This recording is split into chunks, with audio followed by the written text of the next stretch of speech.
नमस्कार, आप देख रहे हैं के न्यूज। मैं हूं आपके साथ तन्वी। रुक करते हैं खबरों का और बुलेटिन की शुरुआत करते हैं दिल्ली की खबर से। राजधानी दिल्ली से खबर आपको बता रहे हैं, संसद के बजट सत्र में सदन की कार्रवाई 11 बजे से शुरू होगी। तो राष्ट्रपति के अभिभाषण पर धन्यवाद प्रस्ताव पर चर्चा शुरू होगी। दोपहर 12 बजे से राष्ट्रपति के अभिभाषण पर शुरू होगी चर्चा। राष्ट्रपति के अभिभाषण पर चर्चा 3 दिन तक चलेगी। तो बीजेपी की तरफ से चर्चा की शुरुआत सर्बानंद सोनोवाल करेंगे। तो वहीं आपको बता दें, विपक्ष की तरफ से विपक्षी नेता राहुल गांधी चर्चा पर बोल सकते हैं। तो दिल्ली से खबर आपको बता रहे हैं, राजधानी दिल्ली से ये बड़ी खबर आपको बता रहे हैं। राष्ट्रपति के अभिभाषण से चर्चा की शुरुआत होगी। संसद के बजट सत्र में सदन की कार्यवाही 11 बजे से शुरू होने वाली है। राष्ट्रपति के अभिभाषण पर धन्यवाद प्रस्ताव पर चर्चा शुरू होगी। दोपहर 12 बजे से राष्ट्रपति के अभिभाषण पर शुरू होगी चर्चा।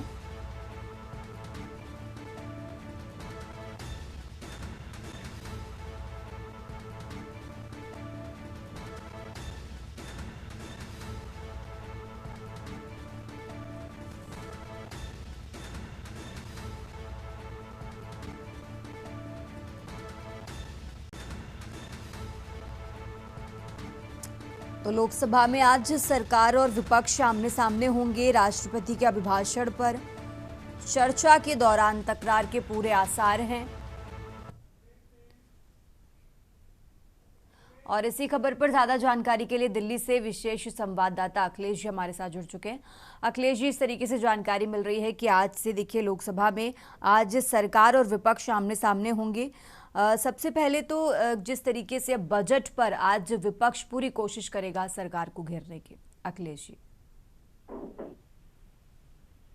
देखिए तन्वी, संसद के सदन की कार्रवाई आज सुबह 11 बजे शुरू होगी। संसद के दोनों सदन, लोकसभा और राज्यसभा में जब सदन की कार्रवाई शुरू होगी तो आज राष्ट्रपति के अभिभाषण के प्रस्ताव पर धन्यवाद चर्चा शुरू होगी। इसके लिए संसद के अंदर लोकसभा में 12 बजे से समय निर्धारित किया गया है। सरकार के तरफ से केंद्रीय मंत्री सर्बानंद सोनोवाल का जिम्मेदारी दी गई है कि वो बजट पर और संसद के बजट सत्र के दौरान राष्ट्रपति के अभिभाषण के धन्यवाद प्रस्ताव पर चर्चा की शुरुआत करेंगे और सरकार का पक्ष रखेंगे कि किस तरह से सरकार अच्छे काम कर रही है, महत्वाकांक्षी योजनाओं को जमीनी हकीकत में बदल रही है, आम आदमी तक कैसे सुविधाएं दे रही। इसको लेकर राष्ट्रपति के अभिभाषण में जो बातें कही गई हैं, क्योंकि राष्ट्रपति के अभिभाषण के दौरान जो पढ़ा गया भाषण था वो सरकार का एक पक्ष होता है, उसके धन्यवाद प्रस्ताव पर चर्चा सर्बानंद सोनोवाल केंद्रीय मंत्री करेंगे, सरकार का पक्ष रखेंगे। वहीं विपक्ष के तरफ से विपक्ष के नेता राहुल गांधी राष्ट्रपति के अभिभाषण के धन्यवाद प्रस्ताव पर चर्चा में बोलेंगे। इस दौरान हंगामा देखने को मिल सकता है, क्योंकि राहुल गांधी जब राष्ट्रपति के द्वारा दिए गए अभिभाषण प्रस्ताव पर धन्यवाद पर जब चर्चा के लिए खड़े होंगे तो एक एक चीज राहुल गांधी उन मुद्दों को उठाते नजर आएंगे जिनको पिछले दिनों मुद्दा विपक्ष ने बनाया, चाहे वो SIR का वोटर अभियान रहा हो, अब चाहे अभी कुंभ के दौरान हुए अभिमुक्तेश्वर शंकराचार्य का मामला हो, तमाम अन्य ऐसे कई मामले हैं जिनको लेकर सरकार और विपक्ष की तरफ से रणनीति तय की गई है। सरकार चाहती है कि अभिभाषण प्रस्ताव के दौरान सरकार की जो योजनाएं हैं उन पर चर्चा अच्छी तरह से हो सके। वहीं विपक्ष ने पूरी तरह से तैयारी की और विपक्ष की तरफ से मल्लिकार्जुन खड़गे की अध्यक्षता में बैठक हुई, उसमें सरकार को घेरने की रणनीति तय की गई। जब आज संसद में 12 बजे चर्चा शुरू होगी तो ये देखने को मिलेगा कि संसद में सत्ता पक्ष को घेरने के लिए अपनी रणनीति में किस तरह से कामयाब होता है। संसद के अंदर चर्चा होती है या फिर हंगामे का भेद चढ़ जाता है और धरना प्रदर्शन फिर उसी तरह शुरू होते हैं जैसे पिछला शीतकालीन सत्र हंगामे की भेद चढ़ गया था। बिल्कुल, और 3 दिनों तक ये चर्चा चलेगी। अखिलेश जी, बहुत बहुत शुक्रिया आपका तमाम जानकारी के लिए।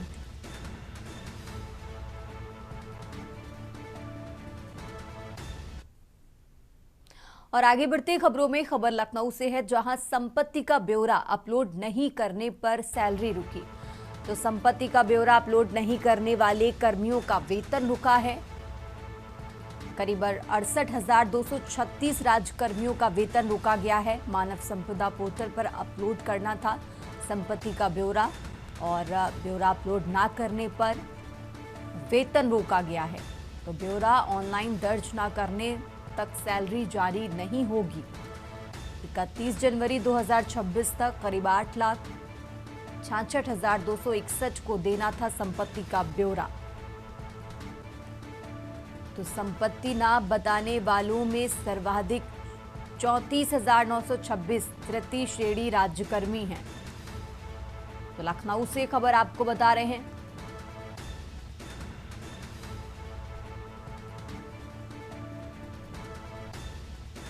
राजधानी लखनऊ से यह अहम जानकारी आपको बता रहे हैं।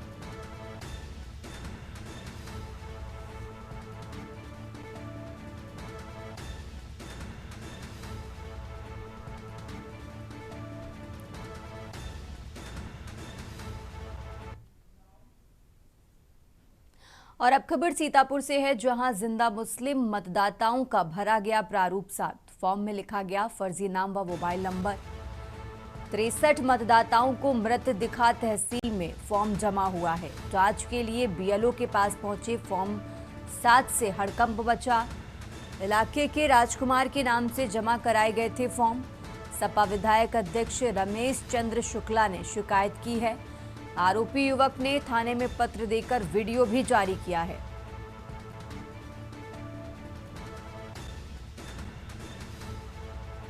तो फॉर्म 7 पर नाम डालने को साजिश बताया है। अखिलेश यादव द्वारा किया गया एक वीडियो भी शेयर किया। महोली विधानसभा के गुरसंडा बूथ का ये मामला आपको बता रहे हैं।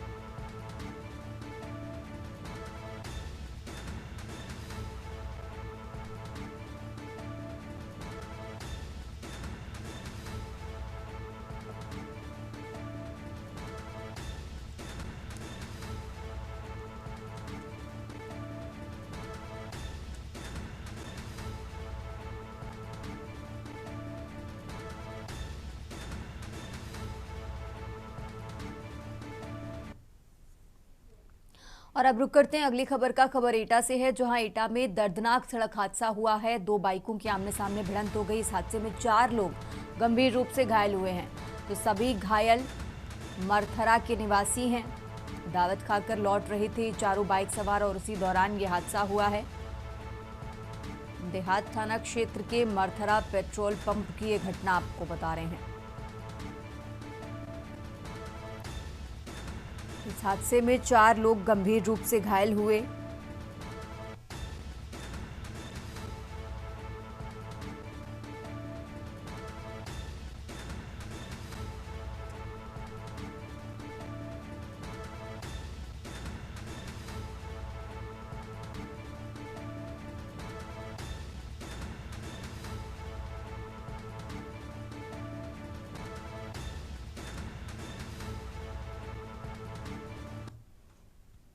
और अब खबर हापुड़ से है, जहां हापुड़ में घने कहर जारी है। वाहनों की रफ्तार पर फिर से ब्रेक लगा है। हापुड़ से खबर आपको बता रहे हैं, जहां सड़कों पर रेंगते हुए वाहन दिखाई दिए। वाहन चालक लाइट जलाकर चलने को मजबूर हैं।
और अब खबर गाजियाबाद से है, जहां एक ही फोन नंबर से बने 24 फर्जी पासपोर्ट। भोजपुर के 3 गांव में 24 फर्जी पासपोर्ट बने। पोस्टमैन समेत 25 लोगों के खिलाफ एफआईआर दर्ज की गई है। ऑनलाइन वेरिफिकेशन करने वालों पर एफआईआर नहीं हुई। भोजपुर थाने में दर्ज किया गया एफआईआर। तो गाजियाबाद से खबर आपको बता रहे हैं, ऑनलाइन वेरिफिकेशन करने वालों पर एफआईआर नहीं हुई है। भोजपुर थाने में एफआईआर दर्ज की गई। भोजपुर के 3 गांव में 24 फर्जी पासपोर्ट बने।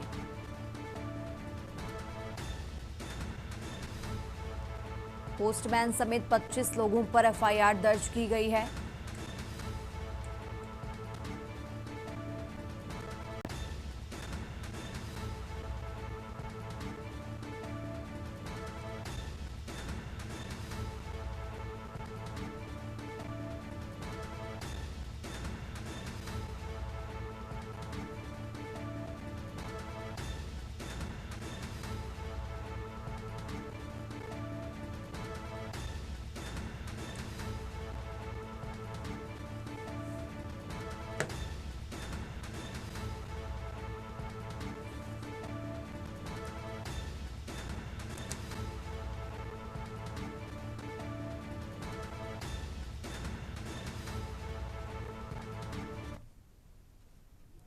और अब खबर औरैया से है, जहां बजट को लेकर सपा जिलाध्यक्ष ने तीखा हमला किया है। जिलाध्यक्ष सर्वेश बाबू गौतम ने बजट को निराशाजनक बताया है। वित्त मंत्री ने बजट में न किसानों का ध्यान रखा, न रोजगार का। जिलाध्यक्ष की तरफ से ये बयान दिया गया है। और कर्मचारियों को 8वें वेतन आयोग आयकर सीमा बढ़ोतरी की उम्मीद थी। बेरोजगार युवाओं को भी सरकार से नौकरी की आस थी। तो जिलाध्यक्ष, यूपी चुनाव से पहले भी प्रदेश को कोई विशेष पैकेज नहीं मिला। जिलाध्यक्ष की तरफ से ये बातें कही गई हैं। औरैया से खबर आपको बता रहे हैं। मंत्री जी द्वारा पेश बजट में पूरी तरह से आम जनमानस के लिए निराशा नजर आती है, क्योंकि इस बजट में ना ही किसानों का ध्यान रखा गया है, न कहीं बेरोजगारों का ध्यान रखा गया है, न ही व्यापारियों का ध्यान रखा गया है, और न ही कोई कर्मचारी के हितों में कोई फैसला लिया गया है। कर्मचारियों को उम्मीद थी कि शायद 8वें वेतन आयोग के संबंध में कोई चर्चा की जाएगी या आयकर सीमा को बढ़ाया जाएगा, लेकिन ऐसा कहीं कुछ नजर नहीं आया। और किसानों को ये उम्मीद थी कि जिस तरह से उनका फसलों का नुकसान हो रहा है कि शायद विशेष पैकेज कोई जारी किया जाएगा, और बेरोजगारों को ये उम्मीद थी कि शायद ये बजट निश्चित रूप से हमारे लिए कुछ उम्मीद लेकर के आएगा, निश्चित रूप से हमको इस सरकार में नौकरी मिलेगी। और अब बात कर रहे हैं राजधानी दिल्ली की। दिल्ली से खबर आपको बता रहे हैं। दिल्ली से अहम जानकारी आपको बता रहे हैं, जहां आज 2 राज्यों के दौरे पर रवाना होंगी राष्ट्रपति द्रौपदी मुर्मू। तो 2 से 7 फरवरी तक ओडिशा, छत्तीसगढ़ की यात्रा करेंगी। दिल्ली से खबर आपको बता रहे हैं, आज शाम को ओडिशा के भुवनेश्वर पहुंचेंगी राष्ट्रपति।